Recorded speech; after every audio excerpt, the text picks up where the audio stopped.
A reporter gets dragged from a truck and thrown to the ground with her mouth taped shut.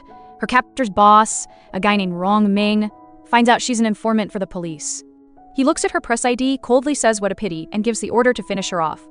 At the edge of a shallow grave, his henchman loads his gun. In a desperate move, she fights back, grabs the weapon, and shoots him. The next second, she turns the gun on Rong Ming and fires. He collapses, bleeding from the mouth, leaving her to believe he's dead. 3 months later, Shen Ning is trying to cover a fancy high society event when they announce a new heir to the powerful Jiang Corporation. But she had no idea.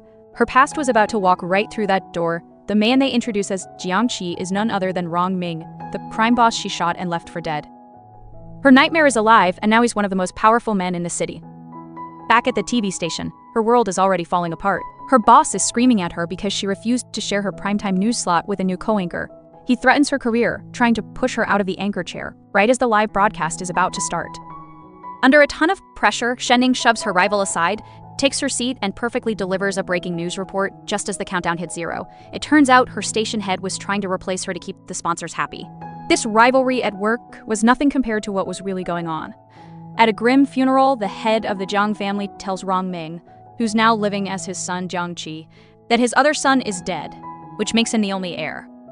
Rong Ming agrees to manage the family's business, but as he turns away, a dangerous look on his face shows his real plan is to get revenge on the family from the inside.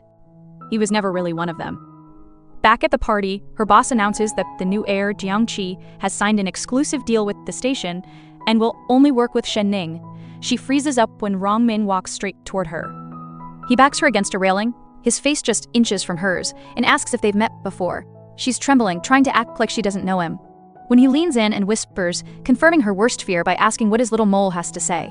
He pins the terrified woman against the wall and her hairpin clatters to the floor. He sneers that she's just a tool as his hand tightens around her throat. She had just discovered her own brother's bloody eyeglasses served up on a dinner platter, horrifying proof that the man she was trying to double-cross had already killed him. But she had no idea that her brother's girlfriend was about to get dragged into the same nightmare. Just hours earlier, that girlfriend, a reporter named Shen Ning, was ambushed by the crime boss she thought she'd killed 3 months ago. Cornering her at a high society party, he pressed a lit cigarette to her neck, whispering that her panicked look was nothing like the defiant one he remembered. He hissed that if she made a sound, she'd lose everything. Her blood ran cold. The man she shot and left for dead was not only alive, but had come back as a powerful corporate heir. Panicked, she runs to her office to find evidence to prove who he is and tries to call her police contact. But the line goes dead. That's when her boyfriend Ming Yu walks in with flowers for their 1-year anniversary. Seeing the contract she's clutching, he innocently offers to take it to the forensics lab for her to get it tested for fingerprints. Before he leaves, he tells her his parents are excited to meet her. Shen Ning has no idea this would be the last time she'd ever see him alive. The next thing she knows, Rong Ming's waiting for her outside her apartment. He tells her there's a traitor in his organization, and she's going to be the one to find him.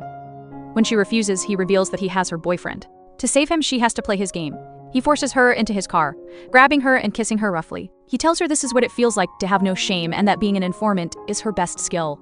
He drives her to a private club, a place even his own henchman calls a den of wolves. He orders her to find the mole by getting close to every single man inside and reporting back on which one can't perform. In the middle of a brutal underground fight club, the reporter is violently shoved to the floor. The crowd jeers, recognizing the famous news anchor, but what they don't know is that she's there on a deadly mission.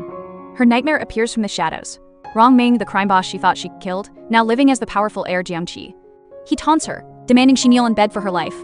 Instead, she throws her arms around him, pulls him into a kiss, and yells to the room that she's his woman, and they had better back off. Amused by how bold she is, Rong Ming plays along for a moment, before cruelly tossing her aside. He tells the room he's tired of his new toy and that they can have her. As his men close in, she makes a desperate bet, challenging Rong Ming to a game of pool. If she wins, she walks free. If she loses, she's theirs. To show she's serious, she cuts her hair short with a blade and starts to play with unbelievable skill, clearing the table ball by ball. Just as she's lining up the final winning shot, Rong Ming steps in. He presses a lit cigarette into her arm, whispering a clue that the mole she's looking for is among the men at the boxing ring. He then guides her hand to take the shot. After she sinks the final ball, he looks at his stunned men, who immediately grab her and throw her onto the pool table. He smirks, announcing that even if she is a toy, he's the only one who decides when he's done playing. The traitor shoves the poison into her mouth, forcing her to swallow it. He sneers that if she dares to expose him, she'll die right there. The powerful man watching this happen wasn't about to let her die. Not yet. After all, he had just put her through a crazy test. Just moments before, he had handed her a gun, ordering her to kill the very man she came to save. As another man filmed the whole thing, calling it big news, The boss whispered in her ear, demanding she fire the shot. It was all a trap. She knew the man she was forced to aim at was innocent. Just as she collapsed, the boss stepped in, and the traitor was silenced for good. Seeing the poison taking effect, the boss did the unthinkable. He pressed his lips to hers, sucking the poison out himself. He rushed her to his car, ordering the driver to the hospital. What he didn't know was this wasn't just poison. As the drug ran through his veins, he pinned her against the seat. He sneered that her body was way more honest than her words telling him to stay away. She fought back, shoving him away and stumbling out of the car into the night. She couldn't get far. He caught her in an instant, his body burning up. He finally realized the truth. This wasn't poison. It was something far more dangerous. Now they were both trapped by it. He stormed into the live news studio and grabbed her, ripping the sleeve of her jacket to show an old scar on her shoulder. He demanded to know where the wound came from, but she just told him to have some self-respect. What she didn't know was that he was being tormented by nightmares of their past together. In his dreams, he was a little boy again, running through a bamboo forest with her. His men brought him a file with her entire life story, orphanage records, school photos, and her journalism career. It was then that he finally understood. The date she was found as an orphan was the exact same day his childhood friend had disappeared. The girl who promised they would be together forever wasn't dead. That night, she walked barefoot in the rain, trying to get away from him. He pulled up in his car, demanding she get in. She refused, telling him that just the sight of him made her feel disgusted. Back home, she tried to wash the memory of him off her skin, but when her fiancé called, she lied and said everything was fine. The next day, he cornered her at the news station. He told his men to get out, then brought in boxes of expensive gifts. She threw them back at him, telling him to get out and take his stuff with him.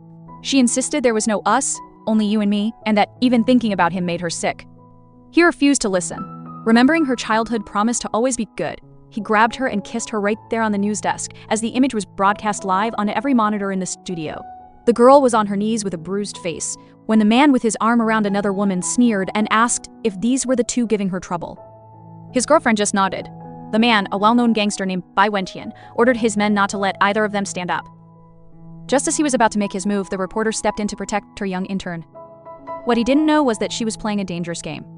She had done her research on him. She knew he was a gangster, and she knew his girlfriend, Shui Bikai, was the one pulling the strings, because she was jealous of the intern. Seeing the fight getting worse, she revealed that she knew his brother, the powerful and respected President Bai, who was trying to clean up his family's image. He knew she was right. His brother would be furious. Caught between his girlfriend's petty revenge and his brother's anger, he offered a choice. Either she could call his brother and let him handle it, or she could drink 2 glasses of liquor. Before she could answer, the terrified intern grabbed a glass and drank it down, immediately coughing up blood. The gangster flew into a rage and slapped the girl to the ground. That was a mistake.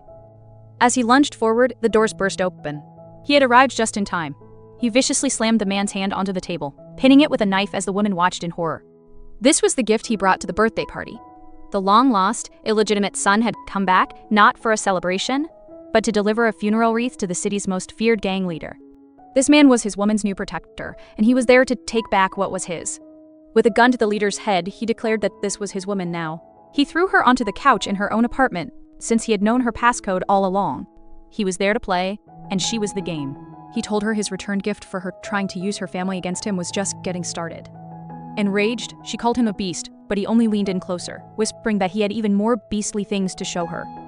In a desperate attempt to provoke him, she told him everywhere her new man had touched her, daring him to cut those parts away too. Instead, he dragged her into the shower, determined to wash her clean himself. In the struggle, she managed to pull a gun from his pocket, turning the tables in an instant. She ordered him out, but he just smiled. He said that dying by her hand would be a romantic way to go. The door burst open and another man appeared, holding a bouquet of red roses. It was the city's most feared man, the bastard son of the Jiang family. He had shown up just as she was being offered a ring. This was no coincidence. It was all part of her plan. To protect him from the dangerous man, she had no choice but to lie, cruelly telling Mingyu she had cheated on him. Heartbroken, he slapped her and left.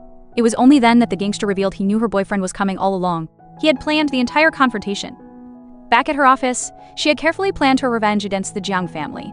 As they walked to the car, she told him she hated roses, but he just smiled and asked why she was so tense. It was then that they were ambushed in the parking garage. The gang leader appeared, holding her boyfriend hostage with a gun to his head, now crating Mingyu's bloody head. She frantically calls for an ambulance. His last words are a whisper for her to be happy. Seeing the man she loves dying in front of her, something inside her snaps. The gangster, Jiang Qi, stands over them, mockingly asking if she's scared. In a rage, She pulls a blade from her purse and lunges, plunging it deep into his side.